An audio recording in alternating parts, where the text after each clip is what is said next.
All right, well, since it is the magic witching hour, let's start off with our little bit roundabout. Start with you, Joe. Where are you? What's the weather like, and what have you seen in the sky this past week or month? And Deacon Joe Stickney, the skies are pretty clear. The weather has been pretty constant in the middle 70s for a few weeks, and we hope for the next week as well. Okay. I'll just mention that I just got back yesterday from my week-long retreat at the White House Retreat Center in St. Louis, where it was a lot colder than I expected it to be. I brought, two sweatshirts like this, and there were mornings where I had to wear both of them. So it was pretty chilly, but clear. And you did get to see, Jupiter was looking really, really bright. Larry. This is Larry in north of downtown Tucson. I think it's supposed to get up to the mid to high 70s today, and then eventually get back up into the 80s, which is pushing record temperatures 10, 15 degrees above normal. I'm not going to complain about it since we have two air conditioners, and the one that heats our bedroom is broken, so it gets down to the low 60s in our bathroom, which is not nice. Joel, where are you and what's the weather there? Well, I'm in Green Valley, south of Tucson, and like Larry said, tremendous weather. We do have a temperature inversion this morning and quite an intense valley fog and dust, I guess. I was sneezing a little bit, so the moon has been particularly spectacular over the Santa Ritas and the Tumacacores. So that's been what we've been seeing for the last week. Bob, what's it like up in Michigan? Oh, it is. My forecast says rain ends soon, and it is 46 degrees out. And I drove up to Flint yesterday, and it was foggy. I mean, there was like no visibility at all. Cold and wet. I heard from my brother in the UP that there were a couple of days it did not get above 0, and I mean Fahrenheit, not Celsius. And Colleen up in Calumet says it just hasn't stopped snowing for 2 weeks. Oh my. Okay, Jim. Oh, in the far north of Phoenix, are you getting snow up there? No. Oh, where are you and what's the weather? Okay. Good morning. Just north of Phoenix, and the weather, as Deacon Joe said, it's mid 70s, clear. We haven't had any rain forever. And that's what we're looking for, is to have some rain. The temperatures are, like Larry said, really high for this time of year, and dry. So that's the issue, high and dry. Okay, Bill Boone. Good morning. I'm Bill Bond from Bountiful, Utah. It's 38 degrees, partly cloudy here. Fabulous. So northern Utah, we have snow on the ground, but none falling now. Okay. Pam, one more from the Phoenix area. Well, I'm in Glendale, Arizona specifically. It's 54 degrees. I share the same skies as Deacon Joe does, and very much the same skies as Jim Wren does. And of course, we've had no rain, and that it's pretty getting a little edgy there on no rain. Okay. Reverend James. I am in Southington, Connecticut. It's about 34 degrees here, and the day is mixed precipitation, rain, snow, sleet, everything, but nothing gathering too much on the ground. Okay. Linda? Hi, we're in Allentown, Pennsylvania. We saw a very nice full moon and Jupiter probably Saturday night, but now it's rainy and snowy and very cold. Okay. Justin? Watertown, Connecticut, 32 degrees. We had 4 inches of snow last night into this morning, and I did see the full moon the other night and Jupiter. So it was Now we won't be seeing the sky for another couple of days, but welcome. Okay, Katie. Good morning. I'm in Pasadena, California, and it is 57 degrees about now and bright and sunny, so it'll get a little bit warmer. Of course, it's dry, like everyone says, and now I have transferred from the Vatican Observatory to Mount Wilson Observatory with some of the volunteer work now that I do. And we're a little bit worried about fires up there because it's so dry. It'll take just one spark about this big and the whole mountain will be gone. So I've been working a bit with the Forest Service and stuff. Meanwhile, across the street, they're setting up the Rose Parade stands. So it's kind of exciting this time of year. Remind me who's going to be playing this year. Oh, you think I know? It's one of the, well, they've screwed up the whole Pac 10, 12, 9, whatever it was. So I don't know. I did hear last week who's playing, but I don't remember what they said. But yeah, sorry. I was on retreat when it all happened, so I haven't heard yet. Yeah. Dave, where are you? I'm in Knoxville, Tennessee. It is 57 degrees here. Supposed to get up to about 60, but it's overcast, cloudy. It's going to be that way all week. So unfortunately, not a lot of stargazing or moon gazing this week. All righty. Dennis. I'm in Denver, Colorado. It's sunny, clear. Supposed to be in the 40s today. The last 2 mornings, just before sunrise, there was a big bright moon low over the mountains. Oh, wow. Carmen. Yes, I am in Uruguay, South America. A reluctant spring, little hot, but stormy, cloudy, and windy. No skies to be seen. Oh, dear. Mikhail. Hello. Hello, I'm in Gloucester, UK. It's 10 degrees here. It's been cloudy ever since I inherited this Meade LX200 here. But of course. And no sky since then. I had a little telescope, actually, it's in my room here. When I brought it to Kenya, they invited me every place there was a drought. I would bring the telescope and it would rain. That's how it is. Right. And that's 10 degrees Celsius, I'm assuming. That's right. Yeah. The real measures. Indeed. David. 47 in Raleigh and cloudy. Okay. Hope to be up to 70 tomorrow, though. Should be nice. Okay. And Timothy. Oh, hello. I'm from Westville, Illinois. It's about low 50s here, cloudy, rainy. But last night was clear. We saw the moon. And I don't know whether I caught this meeting started late, but it's the 18th year cycle with the moon being as far north as it can be. So that was pretty cool to see. Very, very. I wasn't aware of that. That's cool. Well, delighted to have everybody here. I will turn it over now to Paul Gabor, who will tell us, hopefully, good news about electricity and derotators. Well, I have good news about electricity derotator and squirrels. So the electricity, after about 70 days or so, the MGIO, aided by some contractors, have figured out where exactly there was a problem on the line that brings commercial power to the summit of the mountain. So basically what happened was that there was one of the many splices on the cable was damaged, and there was water seepage, and the thing just basically exploded in the ground, and it was difficult to locate. So they found it, repaired it, and I believe that they made the switch over in the last couple of days, and so we're back on commercial power. It was about $10,000 worth of fuel every week, just to have the facilities on the mountain running from a generator. So hopefully insurance will cover that, but we shall see.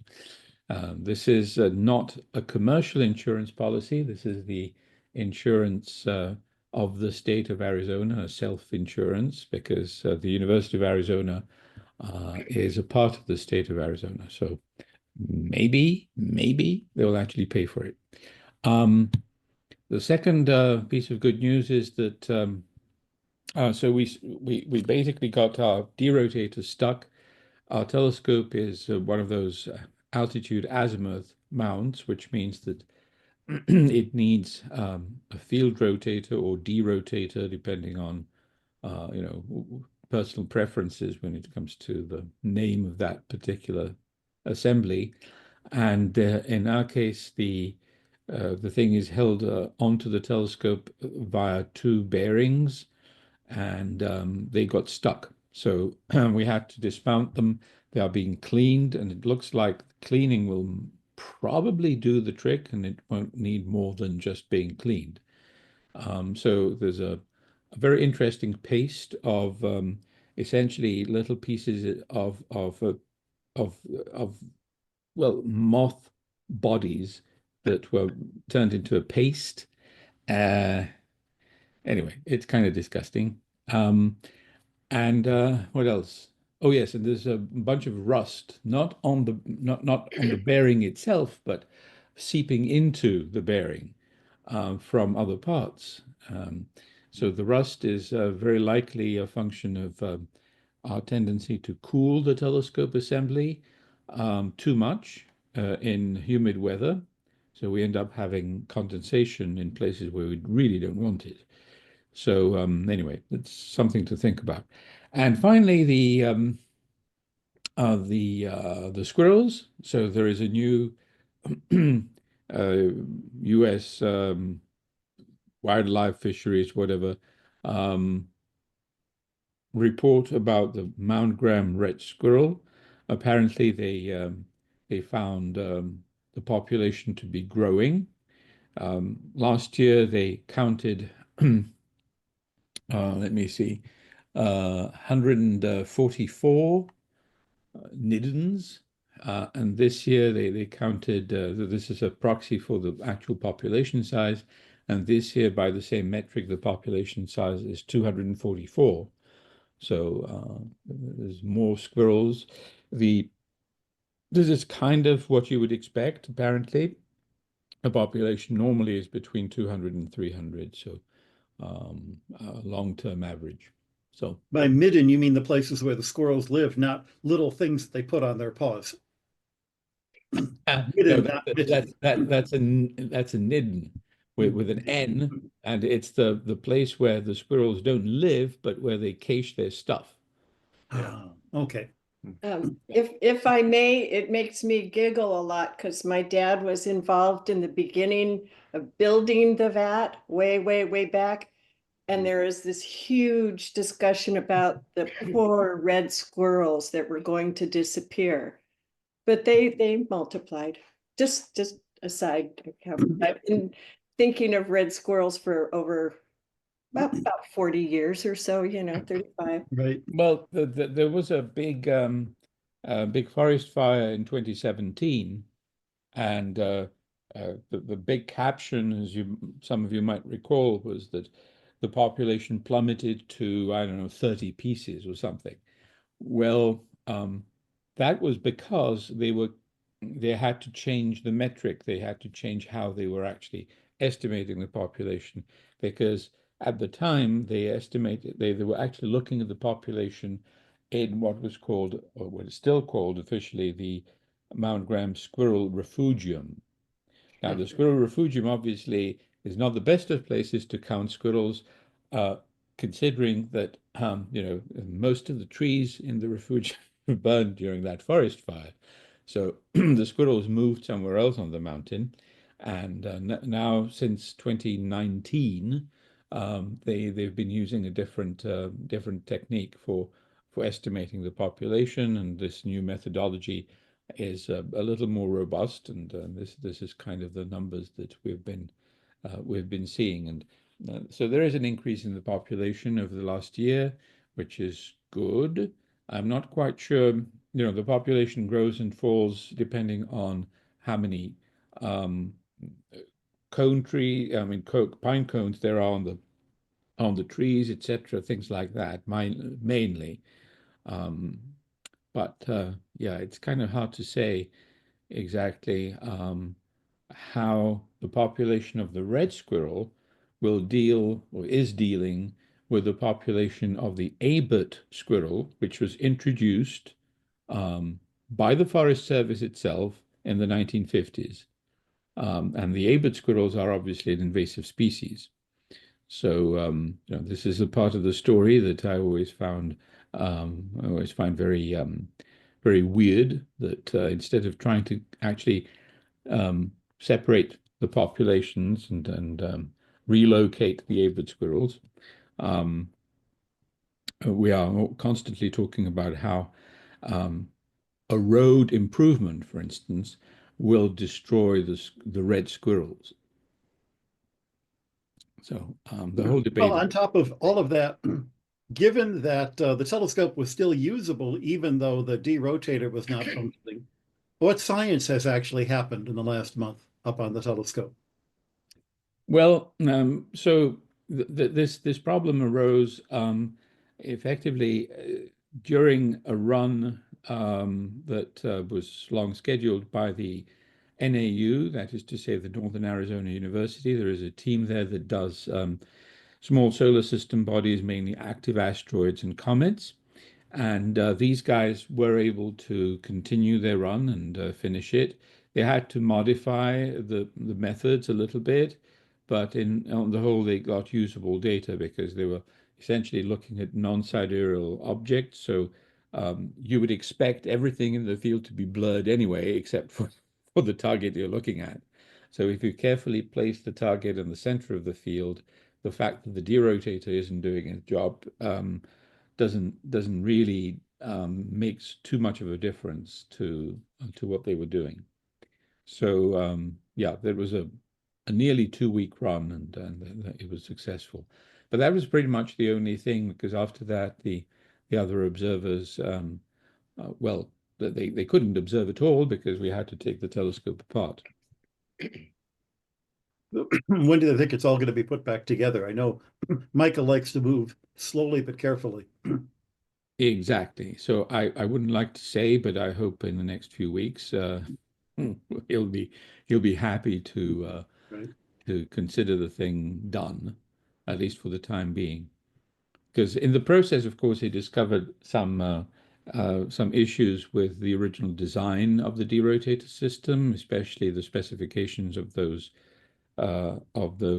bearings not right, etc. So maybe we'll need to revisit this in the summer during the proper shutdown, and maybe replace one of the bearings with something which is more appropriate. Okay, so there's life and the life of trying to rank an observatory run. You have to worry about squirrels, you have to worry about wires exploding, and you have to worry about, you know, bearings. Are these roller bearings or ball bearings? These are ball bearings, a very very special kind. I was really impressed reading about them. They are called, well, I don't want to go into too much detail, but basically the single bearing can fix whatever is hooked up to it, both in the axial direction, so things like moving one axle inside some kind of a static part of a machine, that axle can't be pulled out. You could essentially, on this bearing, this particular bearing, just one of them, you could hang on to it about 20 elephants, I think. And it also, there's a unit I hadn't heard before. And it obviously also holds the thing in radially, you know, so it really is nicely coaxial with whatever you want to have. So the bearings are really really very high tech pieces, and I'm happy that they're not really. It doesn't look like they were actually damaged by this. It's just that they are filthy. But they were installed in a way which basically prevented us from cleaning them ever. Right. So this is after 30 years, you know. And actually, there's a question that Joel asks, what's the current state of DON, the robotization program? Oh, well, that has been essentially done by the 3rd of June. Done is done. Done is done in that sense, but this first year, we work closely with the contractor in a sort of a shakedown regime. So we are really actively looking for various bugs and things we want changed and improved. So yeah, various automated sequences need to be tweaked here and there and things like that. So I've been talking with these guys. Now, of course, with the telescope not running for the last 3 weeks, I've had to put this on hold. The other thing which we are working on is the new software environment that is not really Dawn itself, but for instance, we need a new way of running the guided telescope, the guided camera, a new way of operating things like, the click and point type of software. We are kind of vacillating between a thing called come on, what is it called? In any way, well, there's stuff to be done. We'll just leave it at that. So yeah, there's a lot of things, and we need the observers to give us detailed feedback on what they actually observed. From the behavior of the telescope and all these systems. So okay, well, thank you very much. Now, it is my delight to introduce to you Rob Lorenz, who is a Jesuit scholastic working with us for the next couple of years here at the Vatican Observatory. And first, Rob, can you explain to our audience, what is a Jesuit scholastic? A Jesuit scholastic is a Jesuit who has not been ordained or taken final vows yet, who is in the process of going through the process of studying philosophy and theology. But in the Jesuit world, what happens is, unlike something like a diocesan priest, I think, what happens is the philosophy and the theology studies are separated by about anywhere from 2 to 3 years. And that time is designated as sort of we stop doing studies for a while, formal studies, and we start doing full-time work or full-time ministry in that space, and then go back to theology before ordination. So what is the ministry that you were doing during this period? The ministry that I am doing is I am the outreach coordinator here in the Tucson area for the Vatican Observatory. So that is my mission. What does that actually do? What is your typical day? What are you doing when you show up to your office? Well, so it can vary depending on the time of year. Right now, it's as we are kind of closing in on Christmas, we are getting a lot of donations in. So it involves a lot of kind of entering that into the database and getting checks deposited and that sort of thing. Also, what's going on is I'm doing a little bit of combining of what I did when I was in philosophy. We did a ministry when I was in philosophy. I worked at Rikers Island because I was at Fordham University in New York. So I was doing jail ministry, and people who are not from New York don't know what Rikers Island is. Yes, it's the big jail that's in New York City. So and what I noticed, working there, was how open guys were to talking about science in some cases. Strangely enough, one guy asked me, how many followers do you have? I'm like, whoa. I don't run a religion that is, I'm not trying to recruit, but a lot of them were actually asked me about faith and science kind of things. He's like, how do you know there's a God? And which were questions that I'd had for a long time too, all throughout my spiritual and faith journey as well. Anyway, what I'm doing now is we get donations to provide some of our Vatican Observatory calendars for inmates who ask for them in California. And so we're getting a flurry of those. And so what I'm doing is writing Christmas notes for them, as well as sending them a Vatican Observatory calendar. And the letters we get from them requesting those, and also some of the thank yous, are kind of eye-opening. One of the things at Rikers Island that I noticed was the lights never go off. It's always very, very bright in there. And one of the comments in the letters that I got from one of the guys in California, where it's probably something very similar, where you have to have a lot of light in the jail or the prison. And he said something to the effect of, despite all the bright lights, he said that my Vatican Observatory calendar and looking at the stars in the calendar is the brightest part of my day. Wow. So, which was a very interesting comment. For him, they were very spiritually moving and uplifting. And so, anyway, so that's been occupying my time in the very recent past. Now, of course, you went in as a novice with a bunch of guys together. You did philosophy with a bunch of guys together. They're all now doing regency. Correct. Doing this period. Yes. Most of them are not working at the Vatican Observatory. Correct. And how does that affect your work? How does that affect my work? Like, because you're connecting now. Most of these guys wind up teaching in high schools, right? Oh, yes, yes. So there's some that are doing, one of them stayed on at Rikers. One of my classmates stayed on, is doing his regency there. Other guys are teaching, and I'll be doing some talks in a lot of their classrooms because they are teaching at Jesuit high schools across the country. And so I have a lot of connections in there. I've already done a few cases. I'll be doing a talk at Gonzaga Prep High School in Washington, D.C. when we're there in February. Probably several talks, because I think that both the religion faculty and the science faculty were both very interested. When you and I were in Cincinnati, there was a regent there that I knew working there, and so he helped me hook up with the philosophy and the religion and the science staff. And I did a couple events there. We did a vocations event that you did, and then the next couple of days, I went back for faith and science talks for students who were in, I think, the ones that were required to show up were the ones in the bioethics class. But we got a whole bunch of them that were there for like extra credit that were doing other classes, which was great, and got a lot of very perceptive questions. Yeah. So what is your background that you get to give science talks and get to talk to people about astronomy? Do you have a doctorate in astrophysics someplace? Very far from a doctorate. No. I do not. I went to Xavier University in Cincinnati.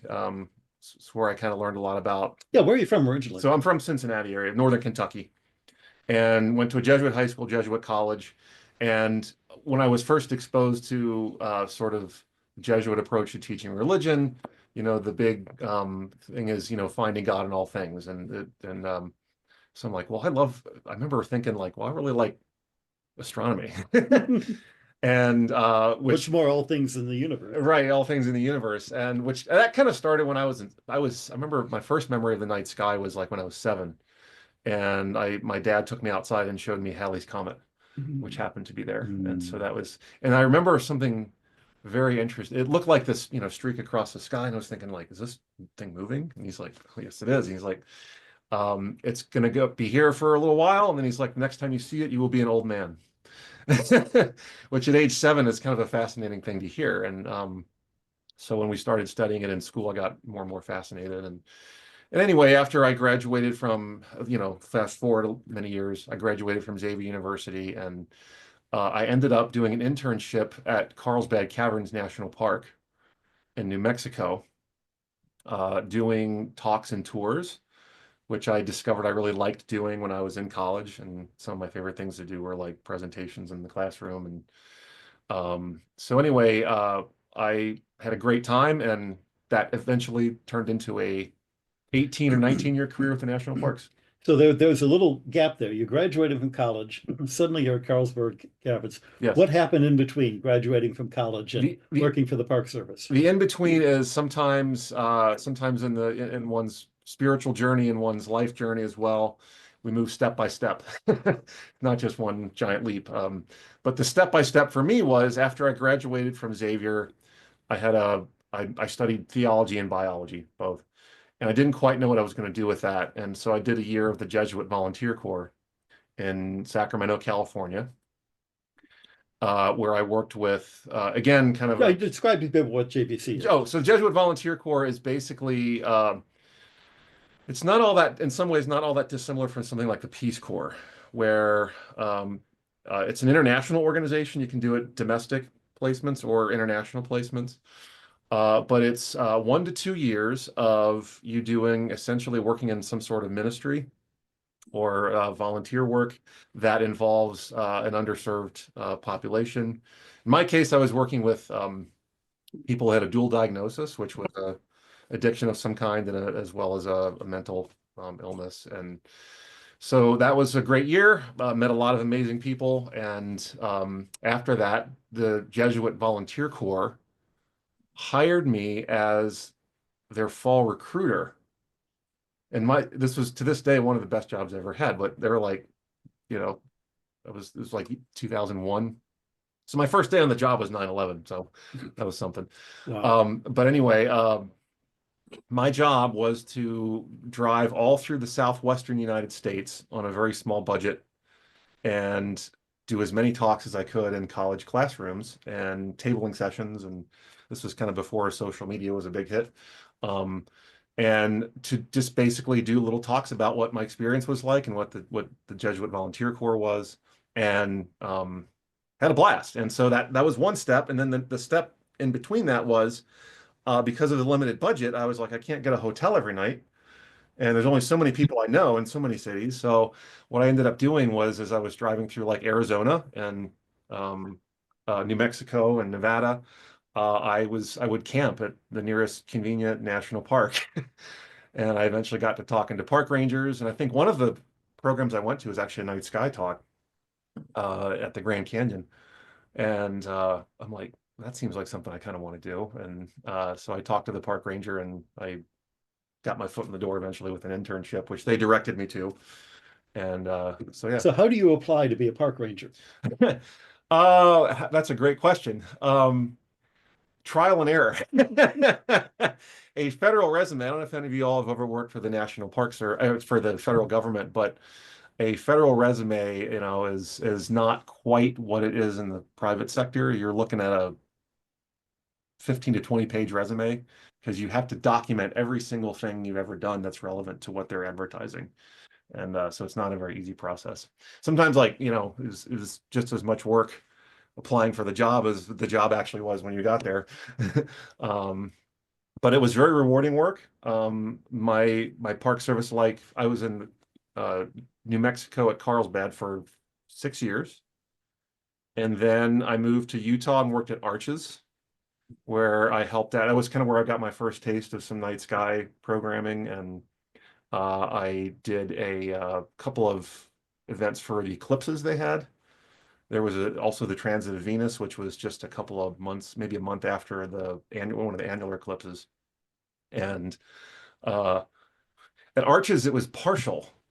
And I was thinking, well, you know, me and the staff were kind of thinking, well, most people will probably go over to like Zion and Bryce, where it's like the full-on annular eclipse for the full experience. Oh, how wrong we were. But we realized it in time, and we figured out a way that it was able to accommodate a lot of people. And I remember being at one of the overlooks. I had to kind of go from overlook to overlook where the cars were, and make sure everything was okay. And at one of the overlooks, they were running very, very low on the solar glasses. And I'll never forget this. This is one of the neatest experiences I ever had in the Park Service. Before the event started, like, people were kind of like jockeying for position to try and, I'm gonna get my glasses, and because a lot of them didn't come prepared for it. And they were just thinking, well, I could kind of squint and see it, and like, or no. So there's a lot of safety messaging going on. And I was really worried that it was going to get kind of contentious with the lack of shades. But what I really was moved by was the generosity that people had when the actual thing started. Something just kind of came out, like, it was really interesting that some sort of mindset came over everyone that was there at the overlook, where they went from kind of bickering and trying to figure out how they could get the glasses to like, oh my God, you guys got to look at this, and they were passing them back and forth, and everybody got to see it. In a way, a sense, it reminded me a little bit of the feeding of 5,000. Like, feeding the souls of the 5,000. Feeding the souls of the 5,000. But it's also really opened my eyes to the power of what natural phenomenon and the power of feeling connected to nature can do to people. That I found that just to be incredibly moving. Yeah. So how did you wind up once you decided to join the Jesuits? What made you think, I want to do just more than just being a service at a park to actually being a Jesuit itself. How did that happen? So yeah, it's a combination of things. I'll tell you a quick story though. I ended up my career in the National Mall for 7 years. In Washington, D.C. In Washington, D.C. So I went from talking about rocks and dark skies to Lincoln and Jefferson and Martin Luther King and all the memorials. Didn't entirely leave my science roots behind because, FYI, pro tip, if you ever go to the Lincoln Memorial, there are some dynamite fossils in the walls in the Lincoln Memorial. Wow. Anyway. I have to tell a story about the Lincoln Memorial. Okay. It's apropos to absolutely nothing. Okay. When I was really small, like 5 years old, the family took a road trip from Detroit down to Washington, D.C. over the Thanksgiving weekend. So I was 5 years old. My brother was 8 years old. And we get to the Lincoln Memorial at night with the spotlights on that beautiful Daniel Jester French statue of Lincoln. He was, by the way, the sculptor was an MIT grad, just to let you know. And if you've ever seen it, and if you've ever seen it at night, it's just spectacular. Yeah. And my brother, 8 years old, turns to my dad and goes, "Daddy, was he a giant?" And the only answer was, "Well, yes." Anyway, so there you are, looking at fossils in the Lincoln Memorial. That's a good story. Yeah, one of the questions I got, the same thing at night. Often on Saturday, I had the night shift when I first started, and then some of the college kids from George Washington U would come down, and on Saturday nights they had a little bit to drink, and I was talking to one of them, but I enjoyed, I kind of enjoyed talking to him nonetheless, and I was talking to this group of guys, and they were looking up at the statue, and I said, "So, what do you think of the statue?" And the guy kind of looks at his friends, and he turns at me and he goes, "Dude, it kind of looks like Daniel Day-Lewis."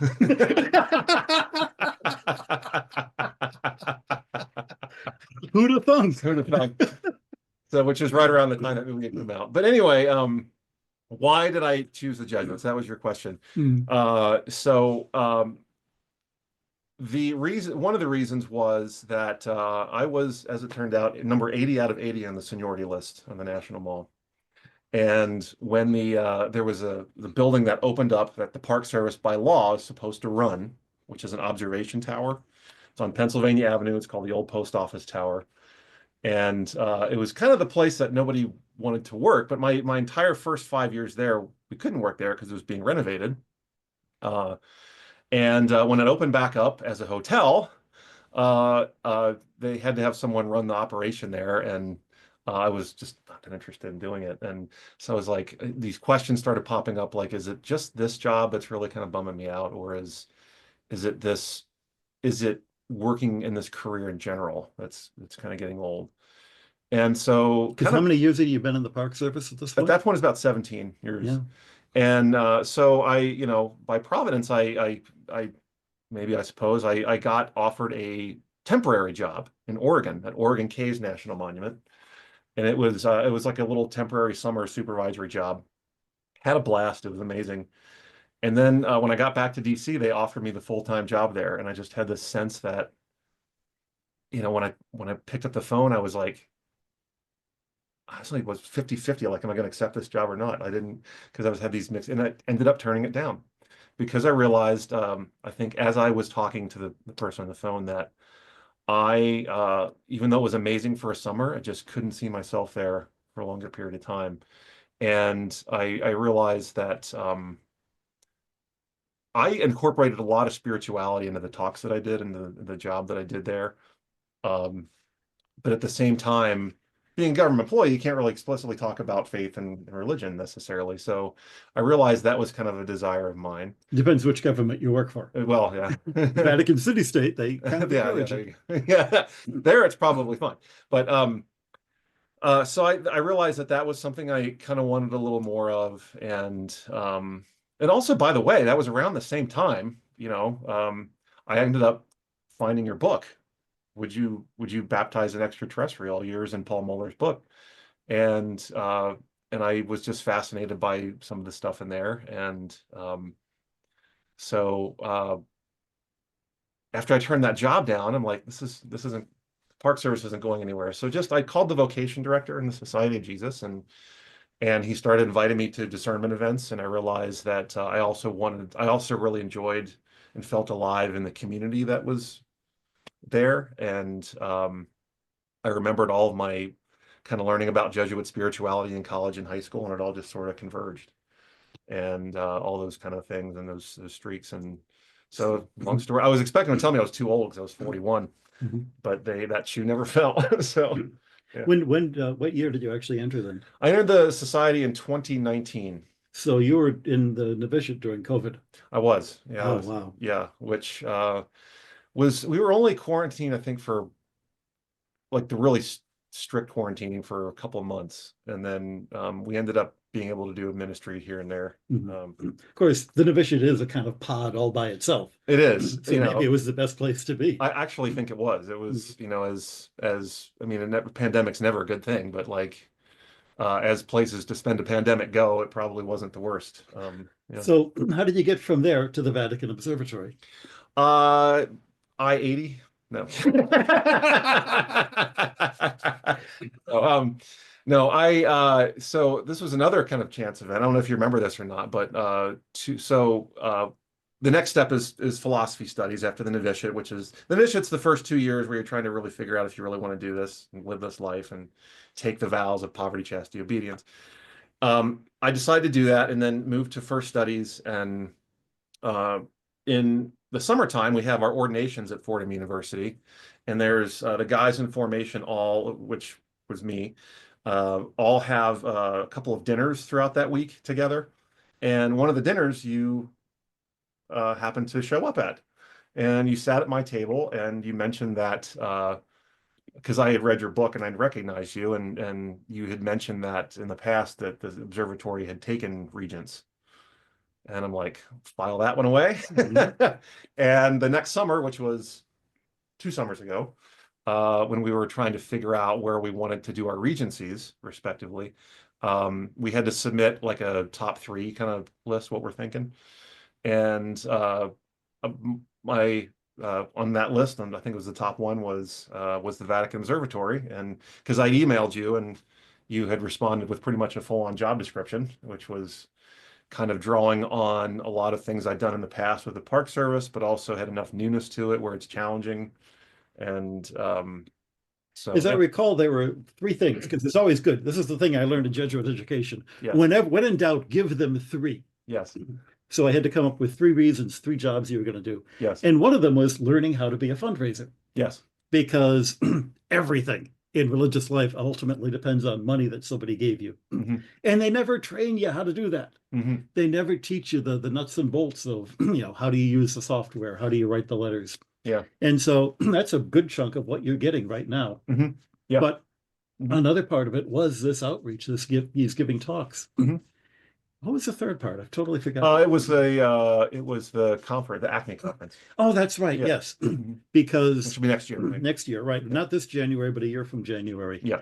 We have a group of people who come in, basically astronomy for Catholics in ministry and education, which spells Acme, and it's in the land of roadrunners and coyotes, hence the name. And this is for people who are working in parishes who want to come and learn a little more about astronomy, and they have sort of an intensive week of learning astronomy, and you would be helping out and organizing that. Yes. So as part of that, of course, you're going to be telling people about the observatory. Yes. You had to learn about the observatory. Yes. Have you spent time at the telescope? I was there the week the derotator broke. Tell me about how that worked. So I was, I got a call from Father Paul Gabor. I was, I think, several Sundays ago, it might be a month ago, I went up to National Monument, was doing some hiking, and I got a call while I was at the monument. I'm like, I didn't realize I got reception here, but I do. Awesome. And he said, so we've got a little bit of an issue because the scientist who is going to be up there from NAU doing their observing this week doesn't have the person that she was supposed to be up there with, or people, I guess there was a COVID issue. One of them had COVID. One of them had COVID, could not make it, so they needed someone else up there. So you need 2 people generally for safety reasons. Correct. Yeah. So I was available, and like some of the work I was doing could be done, up from up there. So I happily agreed and got some amazing pictures up there. But it's funny because I got there and because we had talked on the phone, and she said, "Well, we'll be there about 5 days," which was the whole work week, and so I had done my grocery shopping, and I was on my way up. And well, tell people what it's like. Yeah. I mean, most of these people have never had the chance to have an observing run. Yeah. Just the nuts and bolts. Yeah. When do you leave? How did you get there? What do you do on the route? Yeah. So typically we stop in, it's about a 3-hour drive to get up there. And so I drove, I think, one of our vehicles to the base camp. But on the way, you stop in Wilson, was it Wilcox? Wilcox, thank you. I almost said Wilson. There's a Safeway there that we all kind of do our grocery shopping, pick up some food, and so I met the scientist at the base camp, and she had a big SUV, so I piled my stuff in there. Up we went, and I think probably about half the drive is just getting up the mountain, with the winds and the twists and turns. Very scenic. I love going from desert to forest to kind of like really sparse forest, like on the way up there, and there's a dirt road for that last part of it, and got on the radio and everything. You got to get on the radio to make sure somebody's coming down when you're going up. That's right. Yeah. And so that was also when they were trying to install a backup generator to the backup generator, which didn't go well either.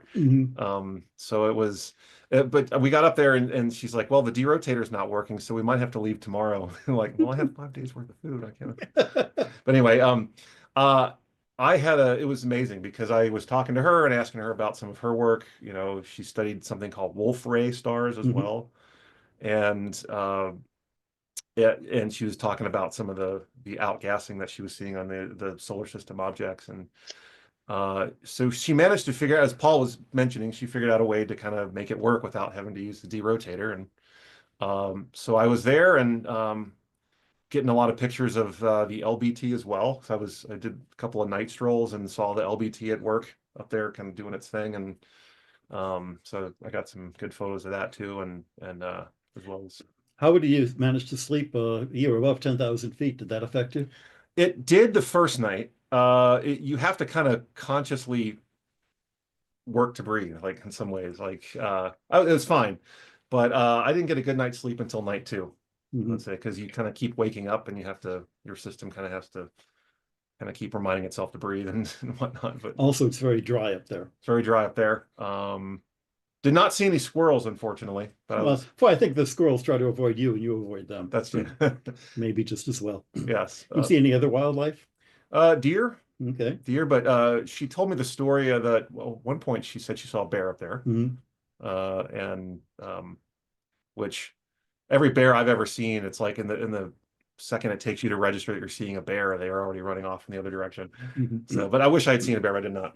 But then you've had the experience of being in parks. So yes, did it feel like being in the national park again? Oh yeah, yeah. I felt when I was in Oregon doing that detail Oregon caves, I lived on top of a mountain very similar to that one, and the views were very similar. The sunsets are spectacular up there. And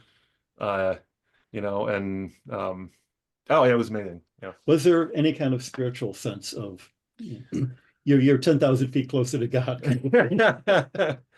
Yes. Anytime I am, first of all, the lack of lighting up, I like just the sheerness of the dark skies it's among the darkest I've ever seen the skies. And thinking about, I had all these memories from childhood. A lot of spiritual experiences for me come from like memories of amazing things, and how they, why do they come up now, and what does that mean for me now? And but I remembered when I was up there looking at Andromeda was out, because Pegasus was more or less right overhead, and it's not far from Pegasus. And I remembered the first time I'd ever seen Andromeda and was told what Andromeda was, and I was just like, I can actually see it without having to use binoculars right now. And that was very meaningful. And to think about, this actually started, you remember the picture of Saturn looking back through the rings of Saturn, you see planet Earth kind of above the rings there. And the first time I ever saw that picture was shortly after the transit of Venus, I want to say, when I was working at Arches. And as part of my talk, I was thinking about, well, I kind of showed people that picture, and I was thinking, you think about all the amazing places on Earth, from the deep sea vents to Mount Everest, and fire and a volcanic eruption, ice in an ice field. And I've seen them all. I've been to every national park in the country. And you would never get a sense of that if that's all of Earth that you knew. We were just looking through the rings of Saturn, you just see this little dot. You would have no sense of there's a Grand Canyon on there and all these wonderful things that we know and love about our planet. You would never notice that if you're like some spaceship just looking at it from a distance. But then I was like, well, that's how we see Venus, and that's how we see all these other planets, and like what amazing discoveries there are in those places that we can't even fathom. And yeah, I just really got that sense as I was looking at the stars up there. So yeah, and Andromeda is the same way. It's like, what in the world is going on in Andromeda? What exists there? What kind of things? Don't we even have the tools to think about what could be going on?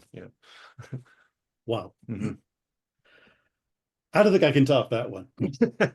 So thanks a whole lot for being here. If people have any questions they want to type in. But at that, thank you for being our guest here. No problem. And thanks for sharing that with us. Yeah. Any questions? Anything else? I had a few other stories I was going to tell, but boy, I can't top that one. It was great having you all here, and look forward to seeing you all at the next full moon, which will actually be on full moon rather than the day late as it was today, because I was on a train at that time. I hope you all have a great Christmas and wonderful holiday season, and see you all next year. Yep. Happy New Year. Happy holidays, Year. everyone. Happy New Year. Happy holidays. And anybody who wants to get in touch, get in touch through us. Yep.